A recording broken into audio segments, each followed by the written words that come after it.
nonāk ieguldījumu fondā, un viņi ir investēti finanšu tirgū, un tu vari izvēlēties, kas šo naudu pārvalda.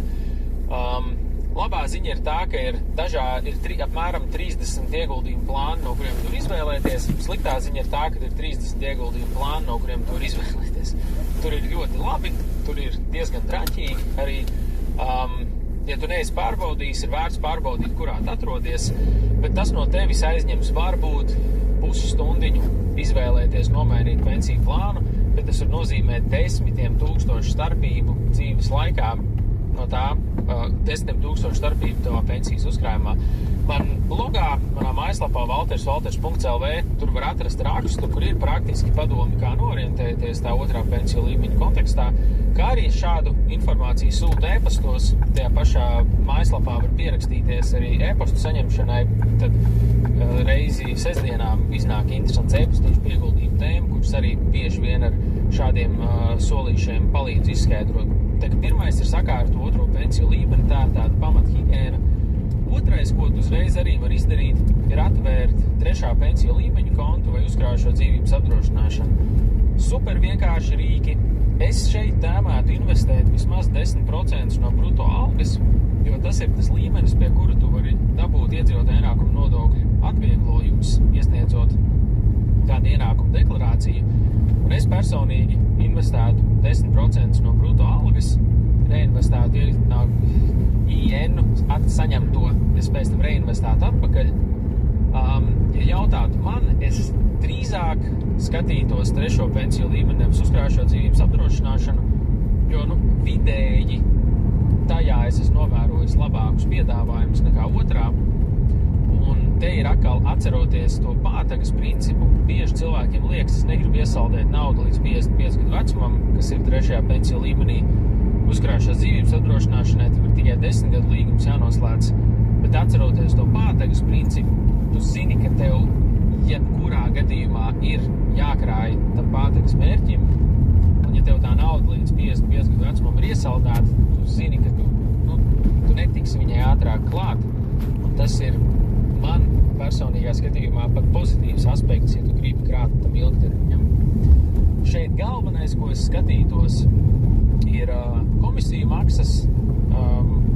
Tāpat kā iepriekš ir 1% vai virs, es pēktu pa gabalu, skatītos pēc iespējas zemākas komisijas maksas, un tad tur ir vēl principi, kā izvēlēties vecumam atbilstošu plānu, lai riska līmenis ir atbilstošs, bet tas ir man blogā aprakstīts. Bet ko es vēl šeit iesaku, ko var darīt, var cilvēks vienkārši apzvanīt visus ieguldījumu fondus, izprašņāt viņiem visu, kas interesē, un paturēt prātā, ka tev katrs kaut ko mēģinās pārdot, bet tādējādi tu to bildi saliks kopā un varēsi saprast, šis izskatās, ka varētu būt derēt.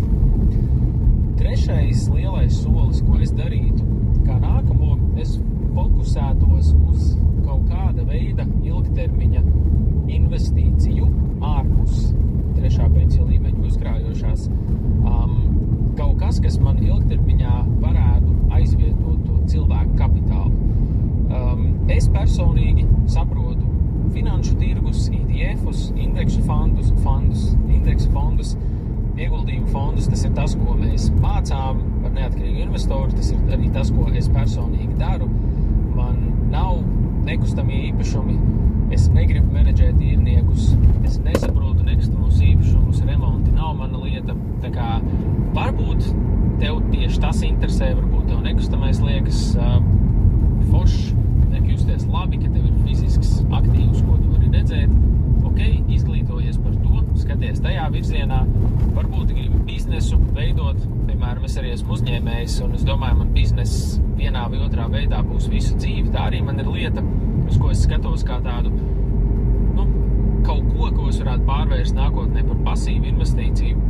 Jāapzinās, ka bizness tas ir baigais darbs, lai arī ko tev internetā teiktu, ka tu vari viegli uzsākt biznesu un piepelnīties kā side hustle vai haltūriņu, latviski runājot, nav tāds. Bizness ir reāls darbs. Galvenais ir saprast, kas ir tas, ko tu gribi iemācīties, un kas būs atbilstoši tavam dzīves stilam, un kas ir kaut kas, ko tu gribētu piekopt tos 5, 10, 30 gadus, kas to cilvēku kapitālu varētu aizstāt. Jo ar ETF-iem Es vienmēr mūsu neatkarīgi investoru programmu sauc kā tādu investīciju autoskolu. Tu vienreiz to iemācies, viss, un ikdienā tas no tevis neprasa necik daudz laiku. Tāpēc tā man liekas tāda ļoti sakarīga lieta ikdienas cilvēkam. Tas ir atkal kaut kas, par ko mēs runājam mūsu bezmaksas webinārā, kam te pat zem video ir saites, kur tur reģistrēties. Un tikai pēc tam, kad es esmu šos pamatus sakārtojis, tikai pēc tam es skatītos uz kaut kādiem spekulatīviem instrumentiem. Kas ir spekulatīvi instrumenti? Nu, domā kaut ko, tas ir kaut kas, kam ir iespēja izšaut pēdiņās, kad es varētu ielikt un uzies augšā. Tā kā es vispirms sakārtotu pamatus, jo tieši pamatu sakārtošana būs lielākais veiksmes faktors. Tad, ja interesē, var skatīties arī spekulatīvākās lietās, kur var izšaut, un, ja paveikcās, tad ir ļoti forši. Ja tev interesē visa šī investēšanas padarīšana arī vairāk, tad uzmet aci arī šim nākošajam video. Es rādu uz abām pusēm, jo es nezinu, kurā pusē mēs viņu noliksim, bet uzmet aci šim nākošajam video, kas jau ies pāris soļus dziļāk šajā visā tēmā. Bet, ja tu šo klausies Spotify vai Apple podcasts, tad aizies uz YouTube, uzspied uz video beigām, kur es rādu ar pirkstiem uz nākošo video, kas pastāsta tālāk.